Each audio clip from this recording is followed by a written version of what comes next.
Okay, let's talk about networking. Now, I know a lot of people feel that networking is like a dirty word.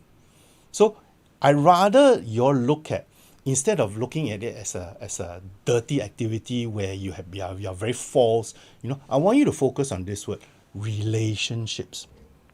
Relationships. Because if you look at it, if you're building relationships, the whole emphasis is very different already. The whole emphasis is very different already. Okay? So again, since we are on the topic of LinkedIn, I just want to use that platform as an illustration on how you can build relationships online. Okay, obviously you want to reinforce this with offline, which I'm going to discuss later on. Okay, so many people know, right? Personal connections are very strong. So there's some studies that show that 50% of hires come from personal connections. I don't think this is new to anyone here. Okay, this was done by LinkedIn. Maybe not a surprise. Members are 3 times more likely to get hired when they're referred by other members in LinkedIn. There was this research again. Okay, large majority or 83% of Singapore professionals believe that a strong network is important to secure a job today compared to 20 years ago. Now, imagine myself. I've been in the workforce long enough, almost over 30 years already. When I first started, LinkedIn didn't exist. Networking, it's a dirty word. We just focus on what we are good at, the company will hire us. In those days, very true, right? Now, it is not so much about how good you are, but it's also about who knows you and who you know. That matters as well. Okay, because those people that know you well can verify, they can confirm that you're good at something, and they can refer you to someone else if an opportunity arises. That is the power of building relationships. Okay, and in essence, building relationships allow you to uncover hidden opportunities. Right? So I have a workshop that actually talks about the hidden job market, and I can't go through the whole workshop key with you, but essentially what I'm saying here is that the majority of opportunities out in the marketplace, it is not advertised. It is not advertised. Okay, so building relationships, knowing the right people, allows you to then uncover all the opportunities that are not advertised. So if this being the case, then it is very important, right? Because if most of the jobs are hidden, then the best way for us to know what jobs are out there is really to put yourself out there, build the right relationships, build the right network, so that they can be the people to help you source this hidden opportunity. Right? Think about it, right? For those of you who are very averse to putting yourself out there, talking to people, again, this is the world nowadays.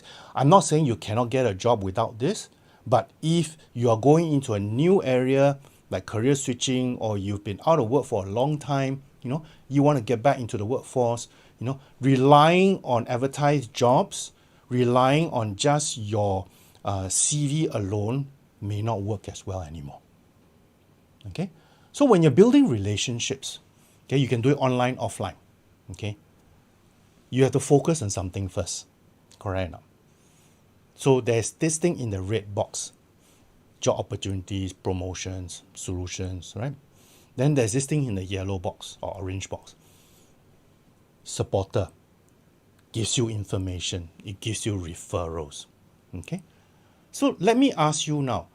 If you meet someone for the first time and you want to build a connection, build a relationship, you want him to be part of your network, which should you focus on?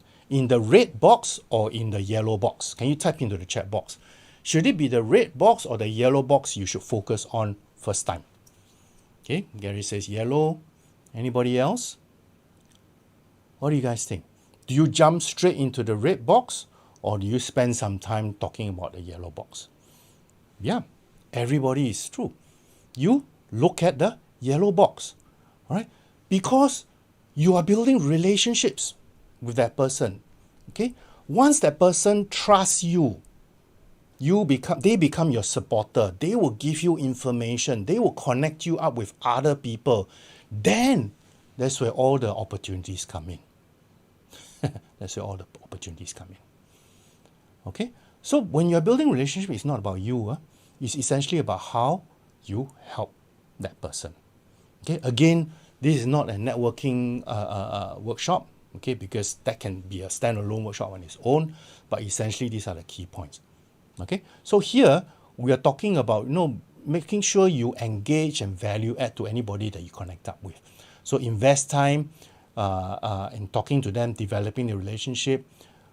Share knowledge and information that's relevant to the people in your network. Okay, join relevant groups, give your own views and insight. Maybe it's also about alumni. Okay, join alumni groups as well. Okay, not to talk about testimonials. Other people give you recommendation and testimonies to tell you who you are. You can return the favor, or in fact, you can kickstart the process first, right? Especially if you know that person well, right? Give a recommendation to that person, so that person said, "Wow, this person has helped me. I can help him also." Okay, yeah. Right? So that's very, very important. Now, this part here, I really want to emphasize. When you are going out to build relationships, you need to plan. It cannot be ad hoc. You need to plan. Okay? You need to plan very well. All right? So, this whole notion about first level, first degree, second degree, and third degree is actually quite important. Okay? First degree are those that you know directly. Okay? Some of you may think, oh, I don't have many people I know very well. Okay, so some of you may say, I only have 50, less than 50 in my LinkedIn profile, or 100. Okay, do you know that research has shown the people who can help you best in your career progression is not the first level, but it's the second and third level. The second and third level. It's not the people you know directly, but the people who they know. Okay, so that is more important, right?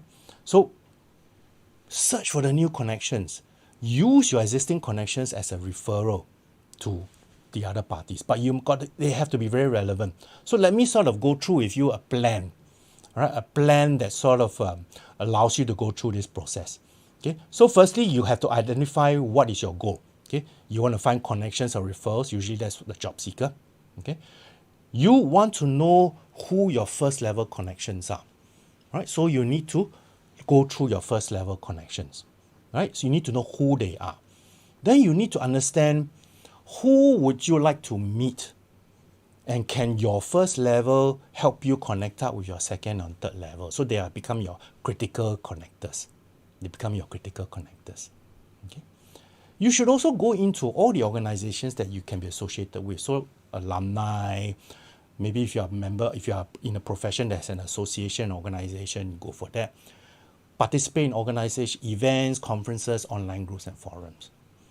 Okay, so those are very, very relevant activities. But remember the exercise we did early on? Identify what your value add is. What are the problems you can solve?